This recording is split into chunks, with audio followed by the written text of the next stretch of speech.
Bismillahirrahmanirrahim. Assalamualaikum warahmatullahi wabarakatuh.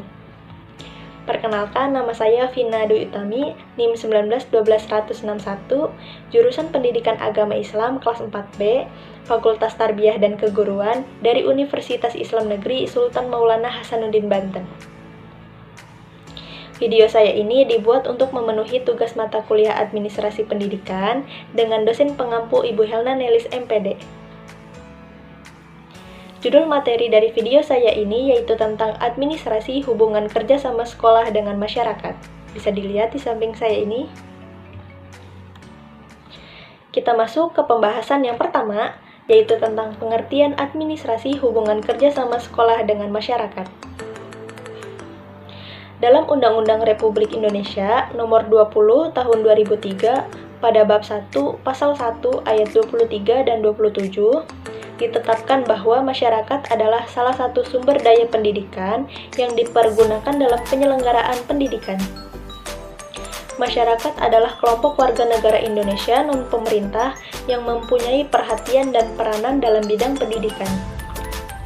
Lalu pada bab 3 Pasal 4 ayat 6, pendidikan diselenggarakan dengan memberdayakan semua komponen masyarakat melalui peran serta dalam penyelenggaraan dan pengendalian mutu layanan pendidikan.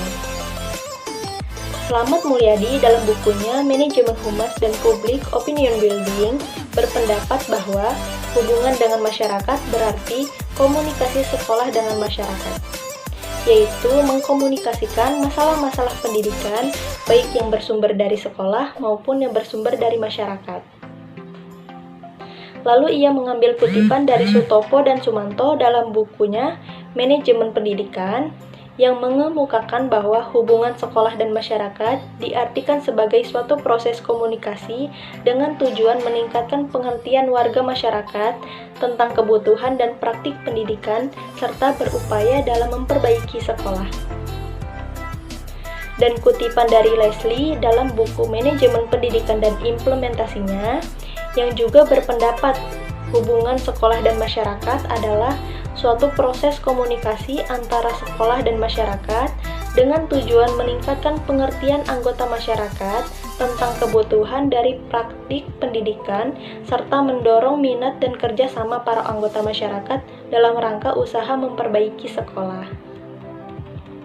Contohnya, seperti adanya kegiatan pengabdian kepada masyarakat yang biasanya diadakan oleh perguruan tinggi, adanya acara sekolah dengan mengundang tokoh masyarakat sebagai pengisi acara atau ceramah, dan sebagainya. Jadi, kegiatan ini menciptakan hubungan harmonis dan hubungan timbal balik antara suatu organisasi atau sekolah dengan masyarakat, yaitu sekolah mendapatkan informasi dan dukungan dari masyarakat, juga memberikan sarana dan prasarana pendidikan atau ilmu pengetahuan kepada masyarakat. Sedangkan masyarakat dapat menyampaikan harapannya serta mampu menyampaikan hasil pemikiran dan perkembangan iptek dari sekolah atau pengetahuan yang dapat digunakan kehidupannya. Dengan hubungan tersebut, diharapkan tercapai hubungan sekolah dengan masyarakat, yaitu terlaksananya proses pendidikan di sekolah secara produktif, efektif, dan efisien, sehingga menghasilkan lulusan sekolah yang produktif dan berkualitas. Lalu, pembahasan yang kedua, yaitu jenis-jenis administrasi hubungan kerja sama sekolah dengan masyarakat. Berikut jenis-jenis hubungan kerja sama sekolah dengan masyarakat. Yang pertama, yaitu hubungan edukatif. Merupakan hubungan kerjasama dalam hal mendidik, yaitu antara guru dan orang tua di dalam keluarga. Hubungan ini dimaksudkan agar tidak terjadi perbedaan prinsip dan pertentangan yang dapat mengakibatkan keraguan pada diri peserta didik. Cara kerjasama tersebut dapat direalisasikan dengan mengadakan pertemuan yang direncanakan secara periodik antara guru-guru di sekolah dengan orang tua murid. Contoh adanya pertemuan guru dan orang tua ketika mengambil rapot. Yang kedua, yaitu hubungan kultural. Ialah usaha kerjasama sekolah dengan masyarakat yang memungkinkan adanya saling membina dan mengembangkan kebudayaan masyarakat tempat sekolah berada. Untuk itu diperlukan adanya hubungan kerjasama yang fungsional antara kehidupan di sekolah dan kehidupan dalam masyarakat. Kegiatan kurikulum sekolah disesuaikan dengan kebutuhan dan tuntunan perkembangan masyarakat. Yang ketiga, yaitu hubungan institusional, yaitu hubungan kerjasama sekolah dengan lembaga atau instansi resmi lain. Dengan adanya hubungan ini, sekolah dapat meminta bantuan dari lembaga lain, baik berupa tenaga pengajar, pemberi ceramah, dan pengembangan materi kurikulum maupun bantuan yang berupa fasilitas. Dan pembahasan yang ketiga, yaitu tujuan administrasi hubungan kerja sama sekolah dengan masyarakat. Tujuan dari hubungan kerja sama sekolah dengan masyarakat adalah sebagai berikut.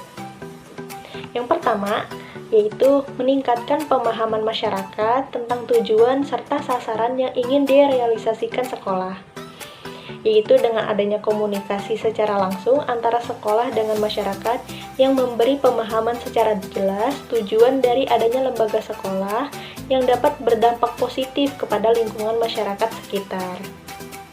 Yang kedua, yaitu meningkatkan pemahaman sekolah tentang kedudukan serta aspirasi masyarakat terhadap sekolah. Yaitu dengan adanya hubungan tersebut, pihak sekolah akan mengetahui apa yang dibutuhkan dan diinginkan oleh masyarakat terhadap adanya lembaga sekolah. Yang ketiga, yaitu meningkatkan kesadaran masyarakat tentang pentingnya peran serta mereka dalam memajukan pendidikan di sekolah dalam era pembangunan. Yaitu adanya komunikasi terkait pentingnya peran mereka dalam memajukan pendidikan di sekolah, karena jika sudah bagus di mata masyarakat, maka nilai mutu sekolah pun dapat meningkat pula. Untuk merealisasikan tujuan tersebut, banyak cara yang bisa dilakukan oleh sekolah. Antara lain, dapat dilakukan dengan memberitahu masyarakat mengenai program-program sekolah, baik program yang telah dilaksanakan, yang sedang dilaksanakan, maupun yang akan dilaksanakan sehingga masyarakat mendapat gambaran yang jelas tentang sekolah yang bersangkutan. Pembahasan yang keempat, yaitu manfaat administrasi hubungan kerja sama sekolah dengan masyarakat. Manfaat administrasi hubungan kerja sama sekolah dengan masyarakat adalah sebagai berikut. Yang pertama, yaitu dapat mengatur hubungan sekolah dengan orang tua, yang bermanfaat untuk memelihara hubungan yang harmonis dan terciptanya kerjasama, serta tidak adanya kesalahpahaman antara tujuan dan sasaran sekolah dengan pemikiran masyarakat yang belum mengetahui. Yang kedua, yaitu melahirkan sosok-sosok individu yang mapan secara intelektual dan spiritual, yang salah satunya untuk mengurangi berbagai permasalahan yang ada pada masyarakat, sehingga tercapainya kebutuhan dan keinginan masyarakat terhadap sekolah. Yang ketiga, yaitu meningkatkan harga diri, prestis, nilai kreditasi, dan tingkat favorit sekolah. Yaitu ketika sekolah mampu memberikan peningkatan kemampuan masyarakat, maka akan menambah simpati masyarakat dan dapat meningkatkan nilai mutu sekolah, serta memberikan dukungan terhadap sekolah secara spiritual dan material atau finansial. Dan pembahasan yang terakhir yaitu ruang lingkup administrasi hubungan kerja sama sekolah dengan masyarakat. Ruang lingkup administrasi hubungan kerja sama sekolah dengan masyarakat yaitu meliputi 1. Sekolah. Sekolah sebagai pelaksana pendidikan terhadap masyarakat yang mutlak memerlukan adanya hubungan dengan masyarakat untuk mempertahankan hidupnya dan melayani masyarakat yang menyediakan atau menjadikan suatu usaha pembaharuan bagi masyarakat. Yang mencakup di dalamnya yaitu manajemen sekolah atau kepala sekolah, guru, dan murid. Yang kedua, yaitu masyarakat atau lingkungan. Masyarakat atau lingkungan sebagai pendukung dan partisipan usaha-usaha sekolah dan sumber daya dalam pengembangan proses pendidikan di sekolah dalam peningkatan kualitas sekolah. Yang menginginkan sekolah didirikan untuk meningkatkan mutu pendidikan di daerah tersebut, serta berperan dalam perencanaan, pelaksanaan, pengawasan, dan evaluasi program pendidikan. Yang ketiga, yaitu orang tua. Keterlibatan orang tua merupakan stimulus eksternal yang memainkan peranan penting bagi peningkatan pembelajaran di sekolah. Orang tua dapat dianggap sebagai perwakilan para pemakai jasa pendidikan yang dapat mempengaruhi sekolah menjadi efektif. Mungkin itu saja materi yang dapat saya sampaikan. Jika ada yang ingin ditanyakan, silahkan tulis di kolom komentar. Saya tutup video saya ini dengan mengucap hamdalah, alhamdulillahirobbilalamin. Terima kasih atas perhatiannya dan semoga bermanfaat. Kurang lebihnya mohon maaf. Saya pamit undur diri. Wabillahi taufiq walhidayah. Wassalamualaikum warahmatullahi wabarakatuh. See you next time. Bye bye.